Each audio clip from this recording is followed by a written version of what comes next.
All right, welcome back in Game Live. Game day here on the grid. Scott and Gabe, hour number 2. Talk with Nick Hamity.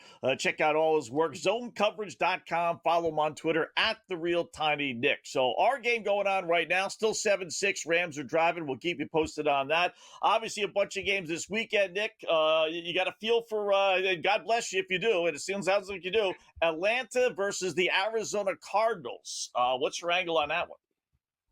Yeah, originally I was looking at the over in this game because 9 of the last 12 games that Jacoby Brissett has started in Arizona have gone over. But I decided I like something a little bit more than that. Whether the script goes positive or negative, I'm going to take a peek at Jacoby Brissett to go over 35.5 pass attempts. Brissett is 8-1 to the over this number, averaging 42.8 attempts in his 9 starts, which might shock you. The Arizona Cardinals are that desperate that they let Jacoby Brissett just drop back every single play. So I'm going to roll with that. And the Cardinals are extremely banged up at running back right now. They don't really have the option to be a dual threat. They should be forced to throw the ball no matter what. And we saw Kirk Cousins the last couple weeks. He's getting it back on the rails here. I think Kirk Cousins is going to push them on either way this game goes to have to keep up and score enough points. I think Jacoby Brissett is going to have to throw the ball often. You know what's wild, guys?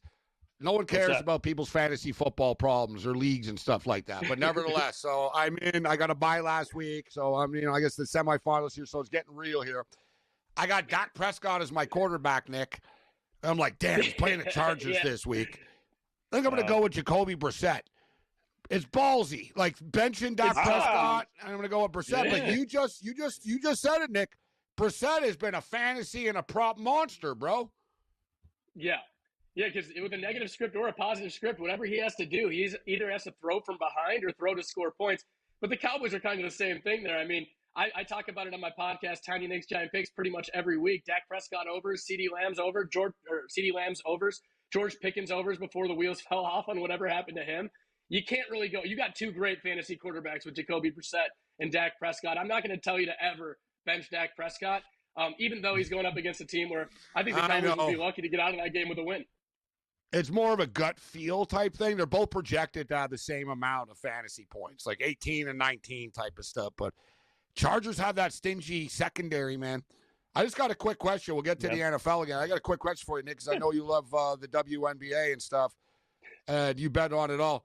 I'm getting fired up for this Unrivaled League, right? And for the record, the WNBA players today just authorized a strike. Doesn't mean they're going on strike, but they basically gave the veto, like the power of attorney said, like, we'll go on strike. We're not accepting this type thing. Touchdown Rams. Ferguson. For the touchdown player props. I know a lot of people were talking about Davenport. Terrence Ferguson. Watch them go for 2. Seattle, man, they can't beat this team. Like, they scored that first touchdown without that big play to Kenneth Walker. They got nothing, guys. Darnold's getting sacked. And no one's open. They can't run the ball. Seattle, I thought maybe, a lot of telltale signs last week against Indy that they couldn't score a touchdown, but it's carrying over this week. But I was going to say the Unrivaled Basketball League, guys. I'm going to be betting on this. And you got Cameron Brink, Rakia Jackson, Kate Martin on one team, the Breeze. There's a lot of good players in this league. I can't wait to start betting on this stuff. It starts in the first week of January. I think I also saw, and this is detrimental to my betting and my overall WNBA experience because she's my favorite player, but I think Asia Wilson is pregnant. Is that true? Or yes, she is. So if Asia Wilson's out this year, that's a big breadwinner away from me. I put a lot of bets on Asia Wilson and the Aces this year. Yeah, what about that? Can she play when she's pregnant up to a couple of months? How does that work? I've never really gotten into this stuff before. We had Serena. Wasn't Serena Venus play when she was pregnant with tennis? But I don't, Serena's tough. She'd play the day she's having a baby. But I don't think. You know what I mean? But I thought the same thing. I'm like, did you guys plan this around? Remember, there was the famous story with Becky Hammond. She lost it when she found out someone was pregnant on the team once. She said, what do you hear that babies or win championships? You're cut.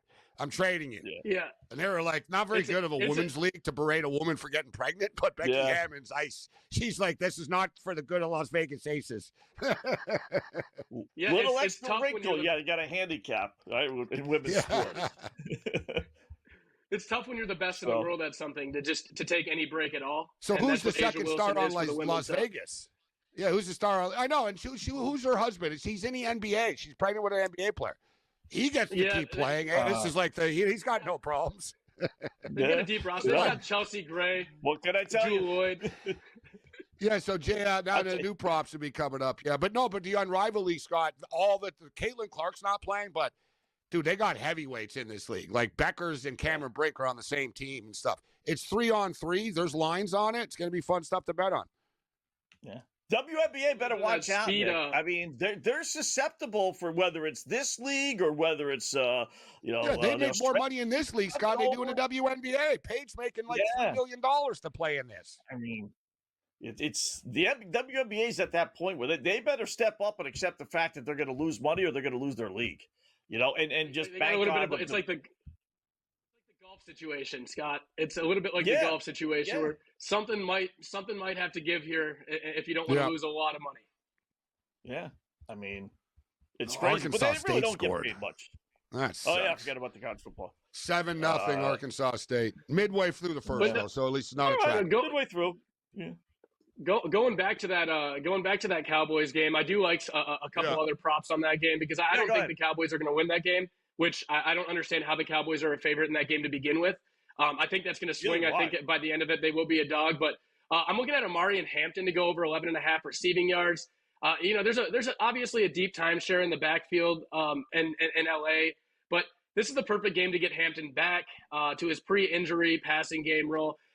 They're going up against a defense that's terrible. The Cowboys defense has been bottom ranked in everything all season. They got it together for a couple weeks, but I don't expect them to be able to keep anybody down. This is a game where role players are probably going to be utilized to get back on track, especially for a Chargers team that, like I said, I think is going to win this game. And real quickly, you like Darren Waller for the Dolphins, despite the backup quarterback. Darren Waller loves to come in and have huge games randomly. Benching Tua shouldn't hurt him at all. It should actually help. Look at Darren Waller to have a big game. Nick, as always, really get to go.